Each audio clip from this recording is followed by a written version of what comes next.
Hello friends, कैसे हैं आप सभी का भारतीय एजुकेशन में स्वागत है। आज मैं आपको अधिनियम संकलन में 2017 में पूछे गए प्रश्नों के बारे में बताऊंगी। तो आप इन प्रश्नों को पढ़कर अधिनियम संकलन की तैयारी अच्छी तरह से कर सकते हैं। ये सारे प्रश्न बहुत इंपॉर्टेंट है फ्रेंड्स, तो ये सारे क्वेश्चन को आप अच्छे से पढ़िए ताकि आपके अधिनियम संकलन की तैयारी अच्छी हो सके। और जो भी क्वेश्चन में डाउट होगा वो हमें ज़रूर पूछिए ताकि हम आपके डाउट को क्लियर कर सकें। हमारे चैनल को सब्सक्राइब करिए फ्रेंड, ताकि हमारे सारे नोटिफिकेशन आप तक पहले पहुँचे। हम अधिनियम संकलन की तैयारी पूरा आपको करवा रहे हैं, तो हमारे सारे वीडियो को आप अच्छे से देखिए फ्रेंड, ताकि अधिनियम संकलन की तैयारी आपकी अच्छी हो गई। तो चलिए फ्रेंड, वीडियो स्टार्ट करते हैं। अधिनियम संकलन में 2017 में पूछे गए प्रश्न पहला है, एक उपभोक्ता विवाद प्रतितोष फोरम या जिला फोरम की स्थापना की जाएगी। प्रश्न पहला में बताया गया है कि एक उपभोक्ता विवाद प्रतितोष फोरम या जिला फोरम की स्थापना की जाएगी। ऑप्शन ए केंद्र सरकार द्वारा, ऑप्शन बी राज्य सरकार द्वारा, ऑप्शन सी राष्ट्रपति द्वारा, ऑप्शन डी राज्यपाल द्वारा। तो इसका सही आंसर है ऑप्शन बी, राज्य सरकार द्वारा। एक उपभोक्ता विवाद प्रतितोष फोरम या जिला फोरम किसके द्वारा स्थापना किया जाता है? तो राज्य सरकार द्वारा स्थापित किया जाता है। हमारा सही आंसर होगा ऑप्शन बी। क्वेश्चन दूसरा है, उपभोक्ता संरक्षण अधिनियम के अंतर्गत धारा 24 ख में सभी राज्य आयोगों पर प्रशासनिक नियंत्रण रखेगा। क्वेश्चन नंबर दूसरा में बताया गया है कि उपभोक्ता संरक्षण अधिनियम के अंतर्गत धारा 24 के ख में सभी राज्य आयोगों पर प्रशासनिक नियंत्रण रखेगा। ऑप्शन ए राष्ट्रीय आयोग, ऑप्शन बी राज्य आयोग, ऑप्शन सी जिला फोरम, ऑप्शन डी प्रशासनिक अधिकरण। तो इसका सही आंसर होगा ऑप्शन ए राष्ट्रीय आयोग। सभी राज्य आयोगों पर प्रशासनिक नियंत्रण रखेगा। किसके अनुसार? तो धारा 24 के ख के अनुसार। तो कौन रखेगा सभी आयोगों पर प्रशासनिक नियंत्रण? राष्ट्रीय आयोग। हमारा सही आंसर होगा ऑप्शन ए राष्ट्रीय आयोग। क्वेश्चन तीसरा है, जिला फोरम राज्य आयोग या राष्ट्रीय आयोग अपराधों के परीक्षण के लिए सख्ती रखेगा। जिला फोरम राज्य आयोग या राष्ट्रीय आयोग अपराधों के परीक्षण के लिए सख्ती रखेगा। जिला फोरम राज्य आयोग या राष्ट्रीय आयोग में जो अपराध होते हैं उसके लिए परीक्षण के लिए सख्ती रखेगा। तो इसमें से जिला फोरम में कौन परीक्षण के लिए सख्ती रखेगा? तो ऑप्शन ए प्रथम श्रेणी न्यायिक दंडाधिकारी, ऑप्शन बी द्वितीय श्रेणी न्यायिक दंड अधिकारी, ऑप्शन सी जिला मजिस्ट्रेट, ऑप्शन डी उच्च न्यायालय न्यायाधीश। तो इसका सही आंसर होगा ऑप्शन ए प्रथम श्रेणी न्यायिक दंडाधिकारी जिला फोरम में राज्य आयोग या राष्ट्रीय आयोग में अपराधों के परीक्षण के लिए सख्ती रख सकता है। तो हमारा सही आंसर होगा ऑप्शन ए प्रथम श्रेणी न्यायिक दंडाधिकारी। क्वेश्चन चौथा है, उपभोक्ता संरक्षण अधिनियम 1986 के तहत जिला पीठ द्वारा किए गए आदेश से किसी व्यक्ति को हुई हानि के लिए वह राज्य आयोग को खाली स्थान के अंतर्गत अपील प्रस्तुत कर सकता है। ऑप्शन ए अनुच्छेद 15, ऑप्शन बी अनुच्छेद 16, ऑप्शन सी अनुच्छेद 17 और ऑप्शन डी अनुच्छेद 18। तो इसका सही आंसर है ऑप्शन ए अनुच्छेद 15 के अनुसार वह राज्य आयोग को अनुच्छेद 15 के अंतर्गत अपील प्रस्तुत कर सकता है। तो कौन? तो उपभोक्ता संरक्षण अधिनियम 1986 के तहत जिला पीठ द्वारा किए गए आदेश से जिला पीठ जो आदेश किया रहेगा उसके लिए किसी व्यक्ति को हुई हानि के लिए वह राज्य आयोग को अनुच्छेद 15 के अंतर्गत अपील कर सकता है। तो हमारा सही आंसर होगा ऑप्शन ए अनुच्छेद 15।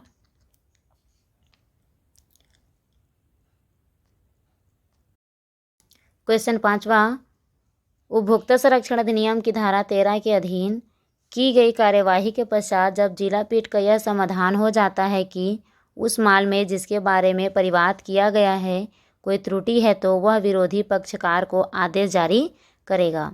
ऑप्शन ए प्रश्नगत माल में से त्रुटि को दूर करना, ऑप्शन बी माल को उसी वर्णन के नए और त्रुटिहीन माल से बदलना, ऑप्शन सी ऐसी रकम की संदाय करना जो विरोधी पक्षकार की उपेक्षा के कारण उपभोक्ता द्वारा सहन की गई किसी हानि या क्षति के लिए परिवादी को प्रतिकर के रूप में अधिनिर्णित की जाए।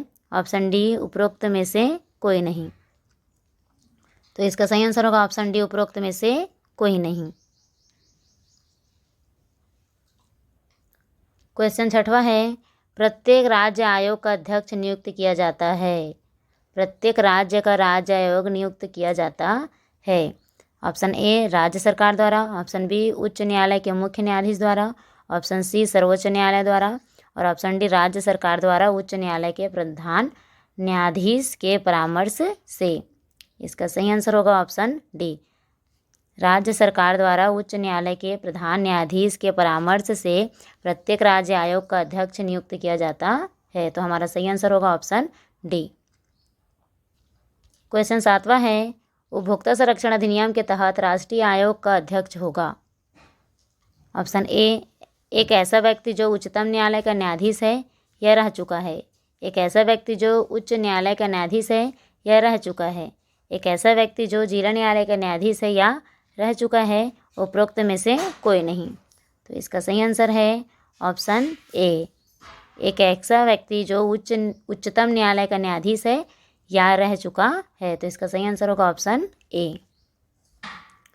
क्वेश्चन 8 है, उपभोक्ता संरक्षण अधिनियम के अंतर्गत सेवा से अभिप्रेत है कोई भी सेवा किंतु सेवा में शामिल नहीं है। ऑप्शन ए बैंककारी विश्लेषण बीमा, ऑप्शन बी विद्युत या अन्य ऊर्जा के प्रदाय, ऑप्शन सी मनोरंजन आमोद प्रमोद समाचार एवं अन्य जानकारी की सुविधाओं का प्रबंधन, ऑप्शन डी निःशुल्क या व्यक्तिगत सेवा संविदा के अधीन सेवा या किया जाना। इसका सही आंसर है ऑप्शन डी निःशुल्क या व्यक्तिगत सेवा संविदा के अधीन सेवा किया जाना। क्वेश्चन 9वां है, उपभोक्ता संरक्षण अधिनियम 1986 अधिनियमित किया गया। उपभोक्ता संरक्षण अधिनियम 1986 अधिनियमित किया गया। तो किसके द्वारा अधिनियमित किया गया? ऑप्शन ए उपभोक्ताओं के हितों के श्रेष्ठतर संरक्षण के लिए, ऑप्शन बी उपभोक्ता विवादों के निपटारे हेतु अन्य प्राधिकारियों एवं उपभोक्ता परिषदों की स्थापना करने के लिए, ऑप्शन सी केवल बी सही है, ऑप्शन डी ए तथा बी दोनों सही हैं। इसका सही आंसर होगा ऑप्शन डी ए तथा बी दोनों सही हैं। हमारा सही आंसर होगा ऑप्शन डी ए तथा बी दोनों सही हैं। उपभोक्ता संरक्षण अधिनियम 1986 अधिनियमित किया जाता है। तो किसके द्वारा किया जाता है? उपभोक्ताओं के हितों के श्रेष्ठतर संरक्षण के लिए, उपभोक्ता विवादों के निपटारे हेतु अन्य प्राधिकारियों एवं उपभोक्ता परिषदों की स्थापना करने के लिए किया जाता है। तो हमारा सही आंसर होगा ऑप्शन डी ए तथा बी दोनों सही हैं। क्वेश्चन 10 है, समुचित प्रयोगशाला से अभिप्रेत है। ऑप्शन ए केंद्रीय सरकार से मान्यता प्राप्त प्रयोगशाला, ऑप्शन बी केंद्रीय सरकार के अनुदेश पर राज्य सरकार द्वारा मान्यता प्राप्त प्रयोगशाला, ऑप्शन सी ए तथा बी दोनों सही हैं, ऑप्शन डी उपरोक्त में से कोई नहीं। तो इसका सही आंसर होगा ऑप्शन सी ए तथा बी दोनों सही हैं। क्वेश्चन 11, उपभोक्ता संरक्षण अधिनियम 1986 की धारा 3 संबंधित है। ऑप्शन ए परिभाषाएं, ऑप्शन बी उपभोक्ता विवाद, ऑप्शन सी केंद्रीय उपभोक्ता सुरक्षा परिषद के गठन से, ऑप्शन डी उपरोक्त में से कोई नहीं। तो इसका सही आंसर होगा ऑप्शन डी उपरोक्त में से कोई नहीं। क्वेश्चन 12 है, राज्य उपभोक्ता संरक्षण परिषद की न्यूनतम कितनी सभा होनी चाहिए? राज्य उपभोक्ता संरक्षण परिषद की न्यूनतम कितनी सभा होनी चाहिए?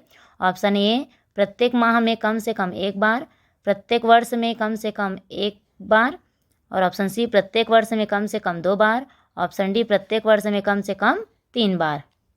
तो इसका सही आंसर होगा ऑप्शन सी प्रत्येक वर्ष में कम से कम 2 बार होना चाहिए। तो किसकी सभा होनी चाहिए? तो राज्य उपभोक्ता संरक्षण परिषद की न्यूनतम कितनी सभा होनी चाहिए? तो ऑप्शन सी हमारा सही आंसर है, प्रत्येक वर्ष में कम से कम 2 बार उनकी सभा होनी चाहिए। क्वेश्चन 13 है, उपभोक्ता संरक्षण अधिनियम 1986 की धारा 15 के तहत किसी भी अपील का प्रावधान नहीं होगा उन प्रकरणों के लिए किसी व्यक्ति को कोई राशि संदाय किया जाना अपेक्षित हो बशर्ते कि ऑप्शन ए उसने निहित प्रक्रिया द्वारा उस राशि का 30% जमा किया हो। ऑप्शन बी, उसने निहित प्रक्रिया द्वारा उस राशि का 40% जमा किया हो। ऑप्शन सी, उसने निहित प्रक्रिया द्वारा उस राशि का 50% जमा किया हो। ऑप्शन डी, उपरोक्त में से कोई नहीं। तो इसका सही आंसर होगा ऑप्शन सी, उसने निहित प्रक्रिया द्वारा उस राशि का 50% जमा किया हो। तो हमारा सही आंसर कौन होगा? Option C.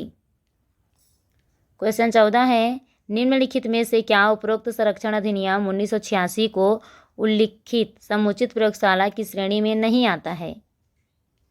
क्वेश्चन 14 में बताया गया है कि निम्नलिखित में से क्या उपरोक्त संरक्षण अधिनियम 1986 की उल्लेखित समुचित प्रयोगशाला की श्रेणी में नहीं आता है? ऑप्शन ए, केंद्रीय सरकार से मान्यता प्राप्त एक प्रयोगशाला।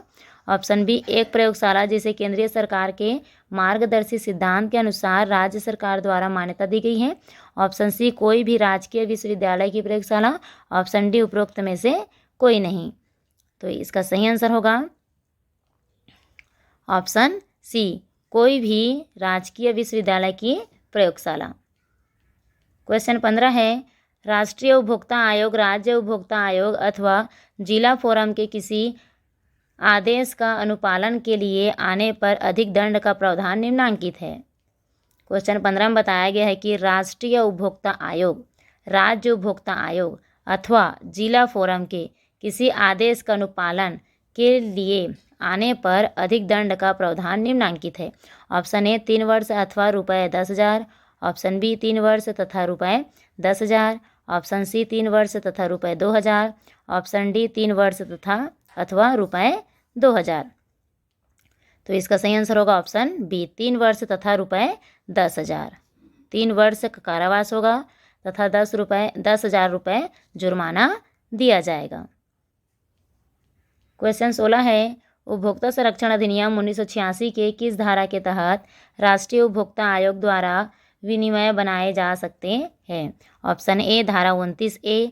ऑप्शन बी, धारा 30A। ऑप्शन सी, धारा 30 और ऑप्शन डी, धारा 29। तो इसका सही आंसर होगा ऑप्शन बी, धारा 30 का ए के अनुसार उपभोक्ता संरक्षण अधिनियम 1986 के धारा 29 के ए के तहत राष्ट्रीय उपभोक्ता आयोग द्वारा विनिमय बनाए जा सकते हैं। तो इसका सही आंसर होगा ऑप्शन बी, धारा 30 का ए।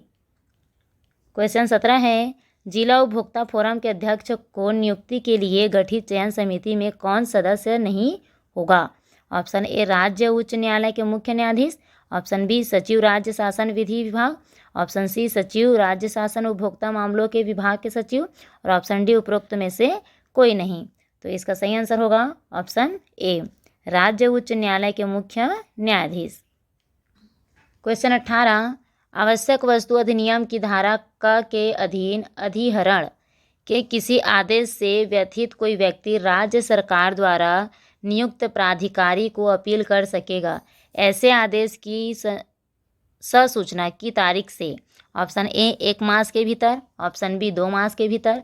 ऑप्शन सी, 3 मास के भीतर। और ऑप्शन डी, 4 मास के भीतर। तो इसका सही आंसर होगा ऑप्शन ए, 1 मास के भीतर वो सूचना दे सकता है। तो इसका सही आंसर होगा ऑप्शन ए, 1 मास के भीतर।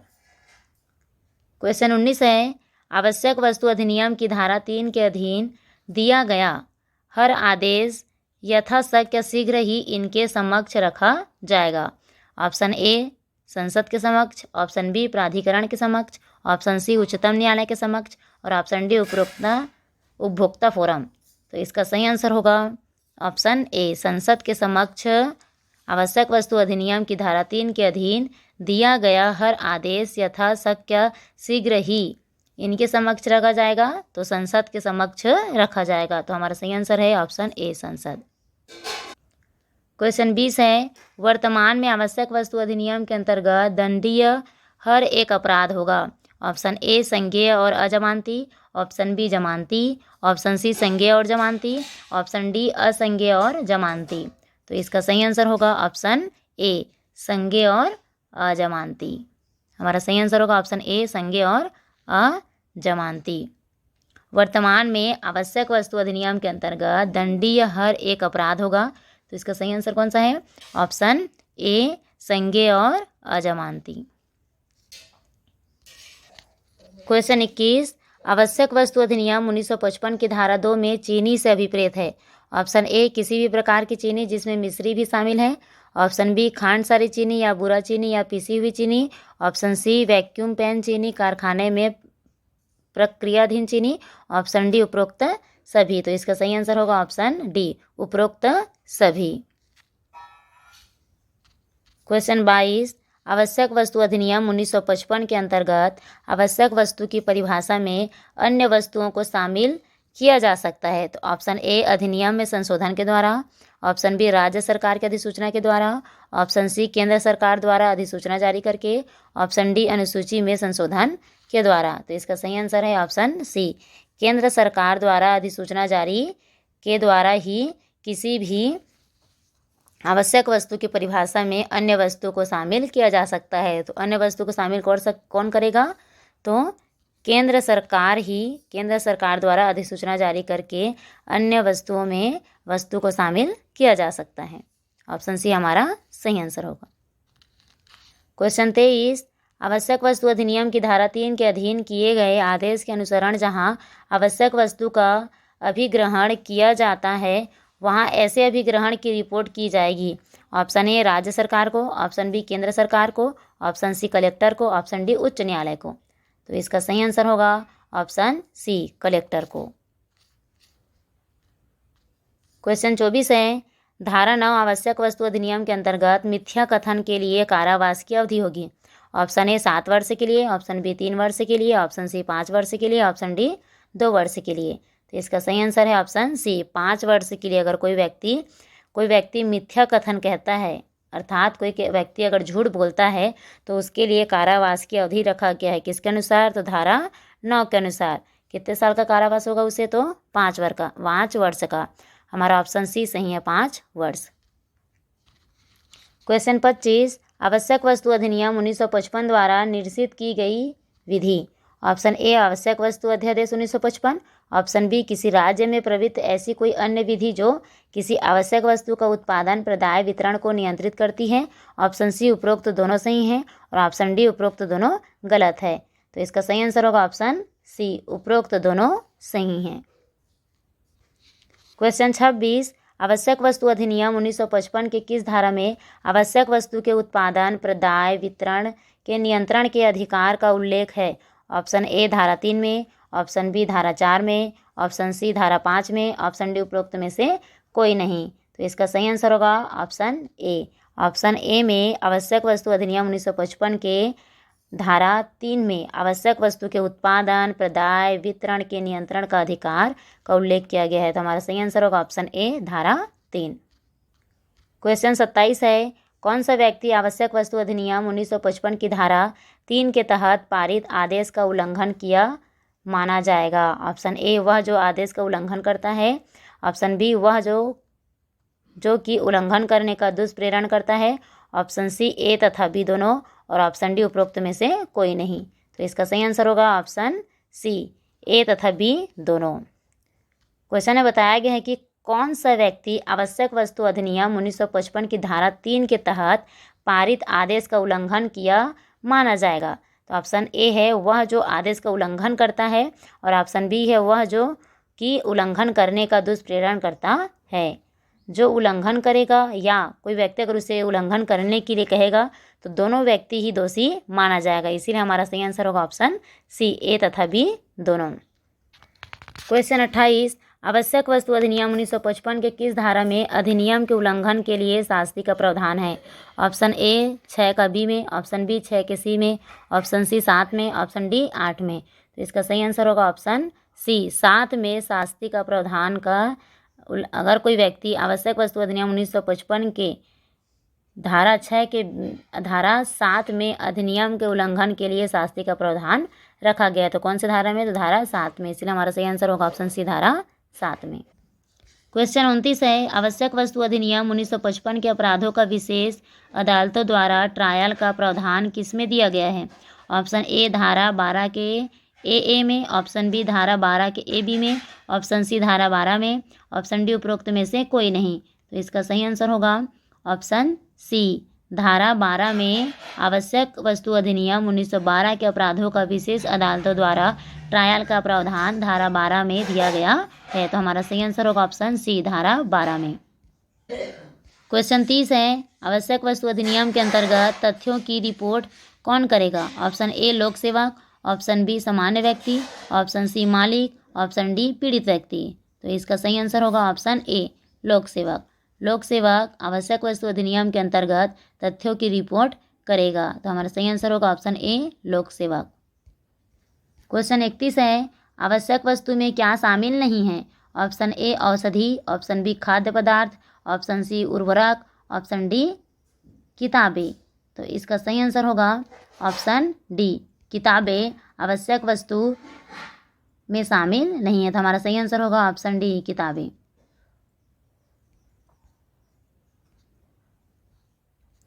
क्वेश्चन 32, आवश्यक वस्तु अधिनियम कब लागू हुआ? आवश्यक वस्तु अधिनियम कब लागू हुआ? Option a 1 April 1955, option b 10 April 1955, option c 1 मई 1955 और ऑप्शन डी 1 जून 1955। तो इसका सही आंसर होगा ऑप्शन ए, 1 अप्रैल 1955 को आवश्यक वस्तु अधिनियम लागू किया गया। इसको अच्छे से नोट करके रखिए फ्रेंड, क्योंकि ये बहुत इंपॉर्टेंट क्वेश्चन है। आवश्यक वस्तु अधिनियम कब लागू किया गया? तो 1 अप्रैल सन 1955 को लागू किया गया। हमारा सही आंसर होगा ऑप्शन ए। क्वेश्चन 33 है, आवश्यक वस्तु अधिनियम 1955 के अंतर्गत निम्नांकित में से क्या आवश्यक वस्तु की श्रेणी में नहीं आता? ऑप्शन ए औषधि, ऑप्शन बी तिलहन, ऑप्शन सी कच्चा जूट, ऑप्शन डी सूती कपड़े। तो इसके सही आंसर होगा ऑप्शन डी, सूती कपड़े आवश्यक वस्तु अधिनियम 1955 के अंतर्गत निम्नांकित में से आवश्यक वस्तु की श्रेणी में नहीं आता। तो आवश्यक वस्तु की श्रेणी में कौन नहीं आता? तो सूती कपड़े आवश्यक वस्तु की श्रेणी में नहीं आता। इसलिए हमारा सही आंसर होगा ऑप्शन डी। आज हमने 2017 में पूछे गए अधिनियम संकलन का क्वेश्चन पूरा किया फ्रेंड। तो ये 33 क्वेश्चन आप अच्छे से पढ़िए ताकि आपके अधिनियम संकलन की तैयारी अच्छी हो सके। और जो क्वेश्चन में अगर आपको डाउट है उसे हमें कमेंट करके ज़रूर बताइए, ताकि हम आपके डाउट को क्लियर कर सकें और आप आंसर अच्छे ढंग से पढ़ सकें। तो हमारा ये वीडियो आपको कैसा लगा हमें कमेंट करके ज़रूर बताइए फ्रेंड, ताकि हम इसी तरह से आपके लिए नए नए वीडियो लाते रहें। हमारे चैनल को सब्सक्राइब करिए ताकि हमारे सारे नोटिफिकेशन आप तक पहले पहुँचे। तो ये वीडियो आपको कैसा लगा हमें कमेंट करके ज़रूर बताइए। Thank you friends. वीडियो यहीं तक समाप्त करते हैं।